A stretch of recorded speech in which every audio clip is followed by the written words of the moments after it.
Hello, my beautiful rock stars. It's your girl Rocqi, your revolutionary hippie from LifeIsRocqi. Welcome to my YouTube channel. Please subscribe, like, comment, and share. So today from my black buy, check out my shirt from Actively Black.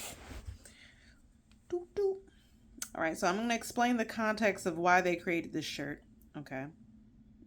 But, I guess I can go ahead. So they worked with a black farmer. It's called Bridgeforth Cotton. I forgot where it is, but it's Bridgeforth Cotton. So they're working with black farmers, and they're a black-owned business. So they say black grown, black owned, and what do they say? From the seed to the stitch, from the dirt to the shirt. So this was in support of their first harvest of cotton, and this was actually on time with me going to my first family reunion with my family and learning a little bit more about my family crest. So it's on my mom's side, the Brinkleys from North Carolina. And so we have a B for Brinkley. The book is the Bible, but every other family reunion shirt, it's been a book with a candle on top, which is signifying burning the midnight oil and seek of education.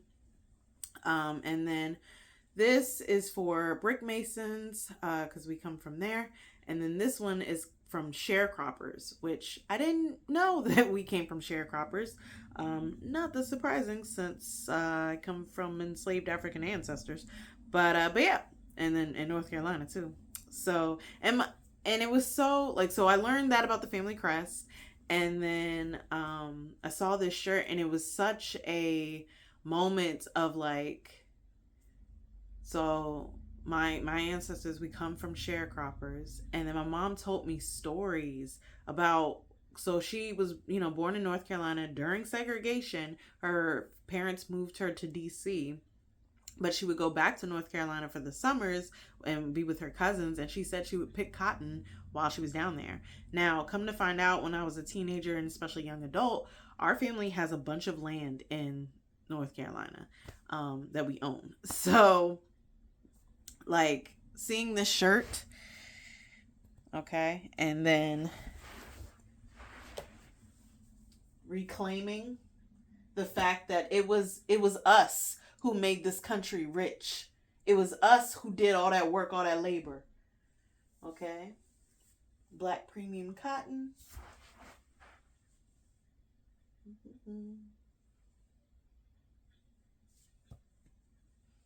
Reclaim. So yeah. So this shirt means a lot to me, just in our reclamation of learning our history, learning our ancestry, taking back our power and our pride, and how we built this country. This country was built off of our backs. We did that labor, okay? And they got rich off of us, So that being said, with that little history tidbit, it is October 2025, and Trump just sent federal agents to the Bay Area, where I live. And our governor, Gavin Newsom, as well as our mayor, Barbara Lee, ain't having it and are prepared to resist.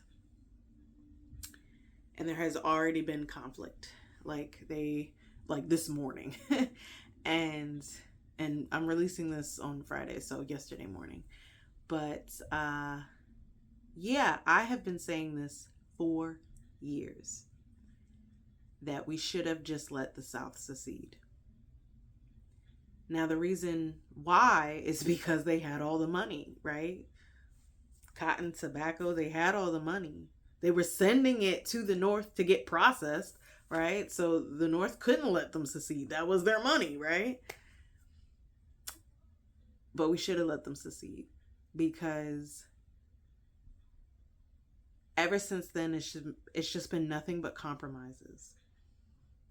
And ever since then, they act like they didn't lose the Civil War. The fact that they reenact the Civil War, what you think is going to change? And the fact that they hold us back from progress. They really do, because they don't want to do anything. They just want to be against whatever the Democrats are doing. And the Democrats, them corporate bought off MFs, they don't actually do anything economically.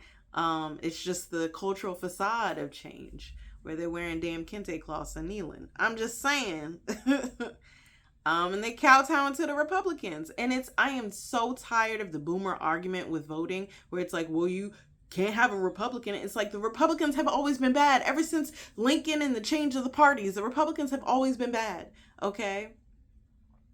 So I would never vote for a Republican, but these Democrats ain't doing shit for me either. That's why I'm a progressive and I'm for whoever's not being bought off and who's actually for the people. But anyways, I digress. Shout out Bernie. Should have been you. We could have had 2 terms. We could have had 2 terms with Bernie living in universal health care like other first world countries have been since the 90s. Okay. Renewable energy, could have had that. All right. Student loan debt, gone. Like, I'm saying, we could have been in an entirely different universe. Okay. But now we are on the brink of a war, especially if Trump does not willingly leave the office. Like, there was the insurrection after his first term. So he has even more power now. What's gonna stop him?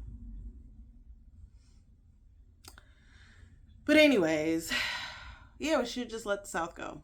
And yeah, that meant slavery would have existed, but it wouldn't have existed that long past that. Every other country was banning it and abolishing it, so they wouldn't have lasted that long, you know. But because I'm like,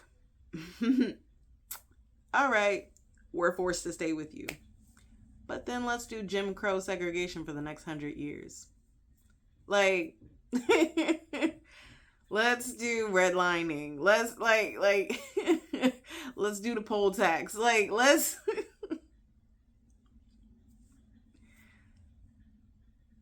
let's resist every form of change. And like, that's for the Black people. I'm also a woman and queer. Like, bruh, I'm so just let them go. And then with all of this, I realized now that they are in power with the executive, goodness gracious, all the branches, the legislative and judiciary branches, I was like, they aren't gonna go. They have the power of the United States of America.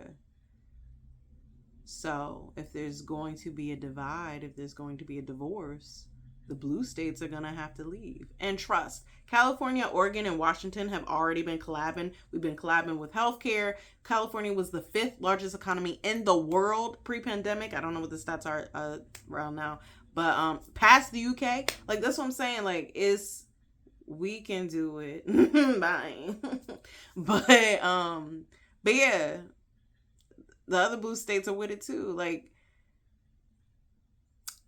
it's time for a divorce because of irreconcilable differences.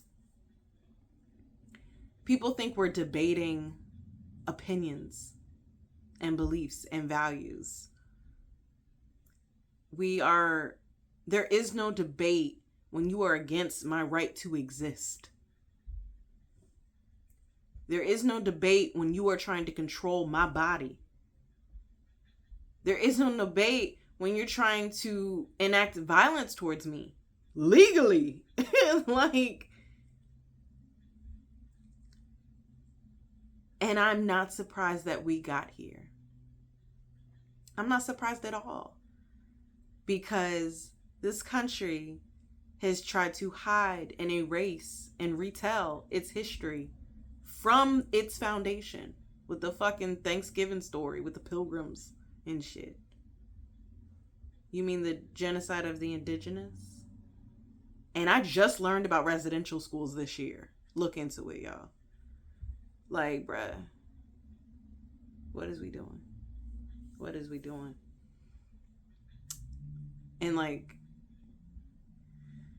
they're erasing stuff out of the textbooks. I think in Texas I saw my enslaved ancestors were referred to as involuntary immigrants.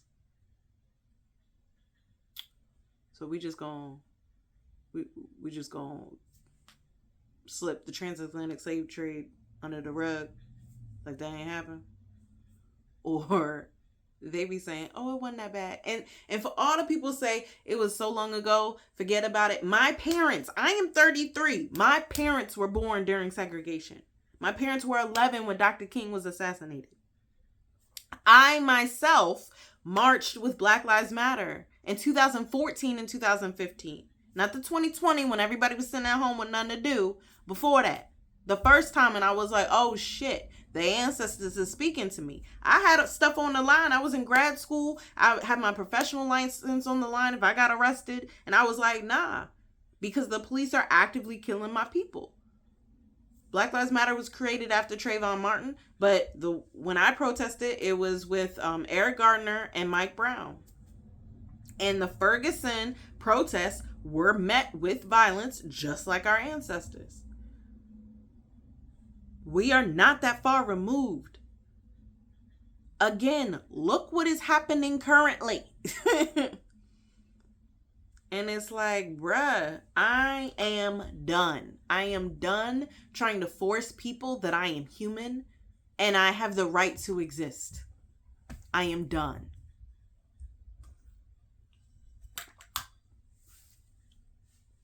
Like, I want to walk away. We are in an abusive relationship with someone who just thinks they are superior. And you know what it is? It's because they cannot face their mediocrity, which is what it is, okay? Because let's step into our greatness, all right? Because look at what we've been able to do coming from where we started in this country. I'm just saying. Our culture is global. And national. Talking about some Gen Z language. You mean African American vernacular English. Thank you. But anyways.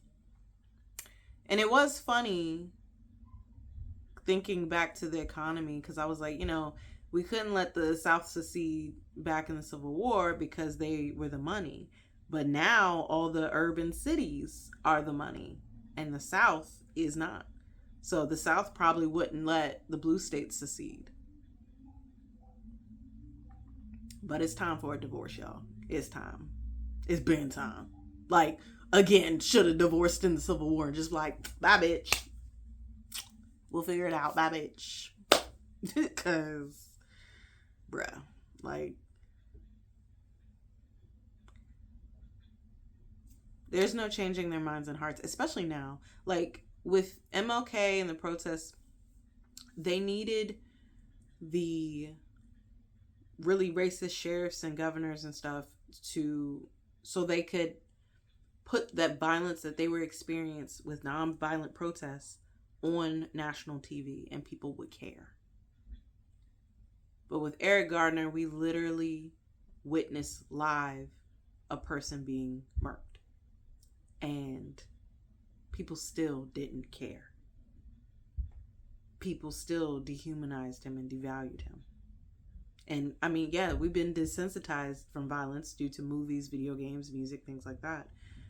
But so because of that, if you don't already care, there's not much else I can say to convince you to care about people. You're just fucking evil. Like that's where we're at.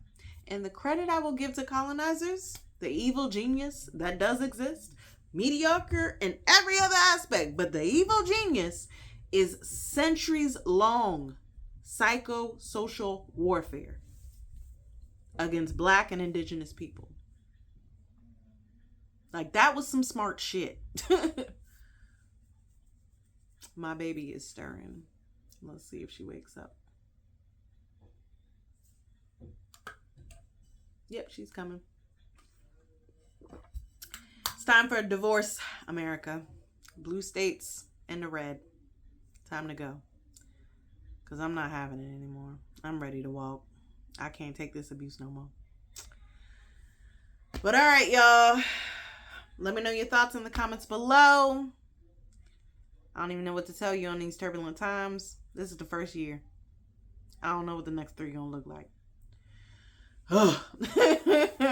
But all right, y'all take care of you. Light and love.